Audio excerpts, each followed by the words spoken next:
हिमाचल प्रदेश को देवभूमि कहा जाता है। यहाँ की वादियाँ, बर्फ से ढकी चोटियाँ और ठंडी हवाएं सर्दियों की पहचान है। लेकिन इस साल प्रकृति ने अपनी चाल कुछ जल्द बदल ली। जहाँ अक्सर हम दिखते हैं नवंबर के लास्ट या दिसंबर की शुरुआत में बर्फ गिरती है, वहीं इस बार अक्टूबर के पहले हफ्ते में ही हिमाचल की ऊंची चोटियों पर सफ़ेद बर्फ गिरी और पूरी चोटियों ने सफ़ेद चादर ओढ़ ली। लाहौल स्पीति, किन्नौर, कुल्लू, चंबा, मनाली और रोहतांग दर्रा, इन सभी जगहों पर बर्फ की परतें चमक उठी हैं और तापमान शून्य से भी नीचे चला गया।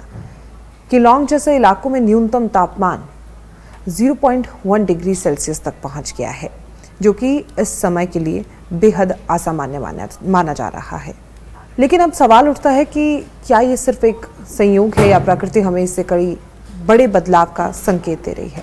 भारत मौसम विभाग के अनुसार इस बार पश्चिमी विक्षोभ यानी कि वेस्टर्न डिस्टर्बेंस ने सामान्य से पहले हिमालयी क्षेत्र में दस्तक दी, जिसके चलते ऊंचाई वाले क्षेत्रों में नमी और ठंडी हवाएं सक्रिय हुई और देखते ही देखते बर्फबारी शुरू हो गई। शिमला, जो इस समय सामान्यतः हल्की ठंड महसूस करता है, वहां का तापमान 5 से 6 डिग्री सेल्सियस तक पहुंच गया। मनाली और डलहौजी जैसे पर्यटन स्थल ठंड की लहर में डूब गए हैं। लोगों ने गर्म कपड़े निकाल लिए हैं बहुत पहले ही, और पर्यटकों ने इसे 1 अक्टूबर स्नोफॉल फेस्टिवल की तरह सेलिब्रेट किया है। अब समझना यह भी ज़रूरी है कि मौसम वैज्ञानिक क्यों कह रहे हैं कि इस बार सर्दी रिकॉर्ड तोड़ हो सकती है। पश्चिमी विक्षोभ जल्दी और बार बार सक्रिय हो रहे हैं। अक्सर नवंबर से ये विक्षोभ आते हैं, पर इस बार अक्टूबर में ही 2 सक्रिय विक्षोभों ने हिमालय क्षेत्र को प्रभावित किया है। इससे ठंड जल्दी शुरू हो गई है और मिट्टी का तापमान भी कम हो गया है। ग्लोबल वार्मिंग एक बड़ा कारण है, इसका उल्टा असर पड़ रहा है। तापमान में ज़्यादातर उतार चढ़ाव हैं।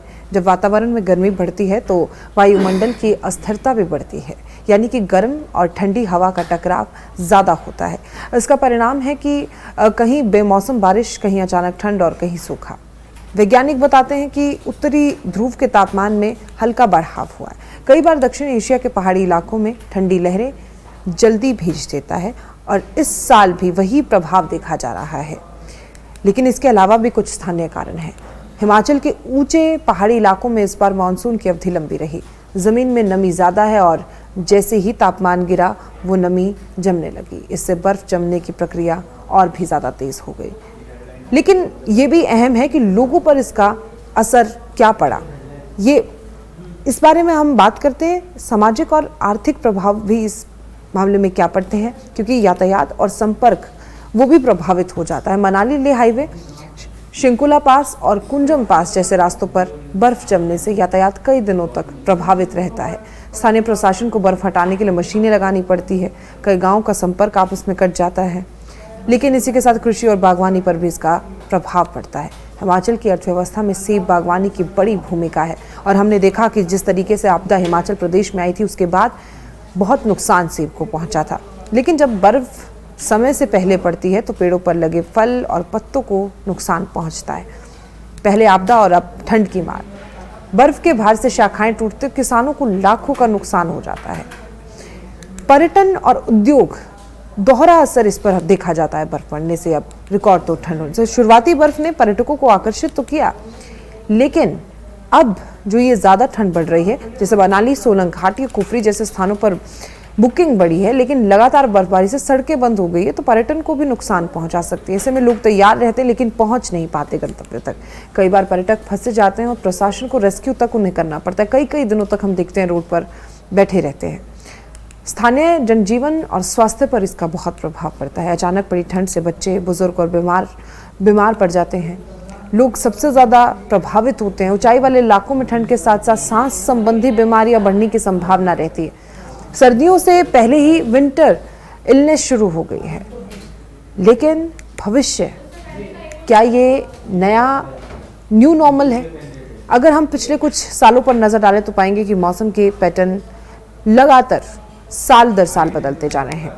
ऊंचाई वाले इलाके हैं, बारालाचा, शिंकुला और कुंजुम जो, तो वहाँ पर जो है हल्की बर्फबारी की सूचना मिल रही है। अभी भी घाटी में जो रुक कर बारिश का सिलसिला जो है जारी है। मौसम में बदलाव के चलते घाटी के तापमान में भी काफ़ी ज़्यादा गिरावट देखने को मिल रही है। रात के समय -5 से 6 डिग्री सेंटीग्रेड तक तापमान नीचे चला गया है, जबकि दिन के समय भी सामान्य से काफ़ी नीचे जो है तापमान दर्ज की जा रही है।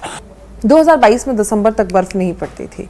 2023 में जनवरी में भारी बर्फबारी हुई और अब 2025 में अक्टूबर में ही बर्फ गिर रही है। यानी कि मौसम का संतुलन बिगड़ रहा है। गर्मी का मौसम लंबा और सर्दी का मौसम छोटा लेकिन तीव्र होता जा रहा है। मौसम वैज्ञानिक कहते हैं कि ये क्लाइमेट शिफ्ट का परिणाम है जो हम सब झेल रहे हैं। लोगों और प्रशासन के लिए चेतावनी है, अगर सर्दी इस बार वाकई रिकॉर्ड तोड़ साबित होगी तो हिमाचल प्रशासन और जनता दोनों को तैयारी करनी होगी। सड़कों पर सुरक्षा और बचाव उपकरण तैयार रहें, इसका खास तौर पर ध्यान रखना होगा। बिजली और पानी की आपूर्ति ठंड के समय बाधित ना हो, इसके लिए वैकल्पिक व्यवस्था होनी चाहिए। पर्यटन स्थलों पर ट्रैफिक मैनेजमेंट और रेस्क्यू टीमें सक्रिय रहें। किसानों के लिए मौसम पूर्व चेतावनी सिस्टम मजबूत किया जाए। स्थानीय लोग और पर्यटक दोनों को जागरूक किया जाए। मौसम का मजा लें लेकिन सुरक्षा के साथ। वैज्ञानिक दृष्टि से अगर हम बात करें तो ये परिवर्तन क्या कहता है। वैज्ञानिक मानते हैं कि हिमालयी क्षेत्र में मौसम की ये जल्दबाजी क्लाइमेट चेंज का हिस्सा है। धरती के तापमान में औसतन 1 से 2 डिग्री का वृद्धि ने वायुमंडलीय चक्र को असंतुलित कर दिया और अब मौसम पूर्वानुमान के पारंपरिक पैटर्न पर नहीं चल रहा। कभी बारिश देर से आती है तो कभी बर्फ जल्दी आ जाती है, कभी मानसून अचानक लौटता है तो कभी पश्चिमी विक्षोभ लंबा ठहर जाता है। इसलिए अक्टूबर की ये बर्फबारी सिर्फ एक सुंदर दृश्य नहीं बल्कि प्रकृति की चेतावनी भी है। आम जनता के लिए अब ऐसे में सलाह है कि अगर आप ऊंचे इलाकों की यात्रा करने जा रहे हैं तो मौसम विभाग की लाइव अलर्ट पर नजर रखें। गर्म कपड़े, जूते, दस्ताने और ऑक्सीजन किट अपने साथ जरूर रखें। वाहन में फिसलन रोकने के उपकरण हो। किसी भी आपात स्थिति में प्रशासनिक हेल्पलाइन का नंबर अपने पास रखें और सबसे जरूरी बर्फ का आनंद लें लेकिन जोखिम से बचें। प्रकृति क्या संदेश दे रही है? देखिए, हर बार जब बर्फ गिरती है तो वो हमें 2 बातें सिखाती है। पहली, प्रकृति की सुंदरता को संजोएं और दूसरी, उसकी शक्ति को कभी कम नहीं आंकना चाहिए। अक्टूबर की बर्फ हमें यह एहसास कराती है कि मानव सभ्यता कितनी भी आधुनिक क्यों ना हो जाए, प्रकृति का निर्णय अंतिम होता है। अगर हम पर्यावरण का दोहन करते रहेंगे तो मौसम अपने नियमों से नहीं, अपने प्रतिशोध से चलेगा। इसलिए आज ये बर्फ हमें चेतावनी दे रही कि अगर हम समय रहते अपने वातावरण, जंगलों और ग्लेशियरों की रक्षा नहीं करेंगे तो आने वाली पीढ़ियां सिर्फ किताबों में हिमालय देख पाएगी। आखिर में कुछ शब्द, ये सर्दी को केवल रिकॉर्ड तो ठंड के रूप में न देखें बल्कि इसे प्रकृति की पुकार के रूप में सुने। हिमाचल की ये बर्फ हमें याद दिलाती है कि हमारी धरती अब थक चुकी है और हमें उसकी देखभाल करनी होगी। तभी ये बर्फ, ये ठंड और ये सुंदरता सदा बनी रहेगी।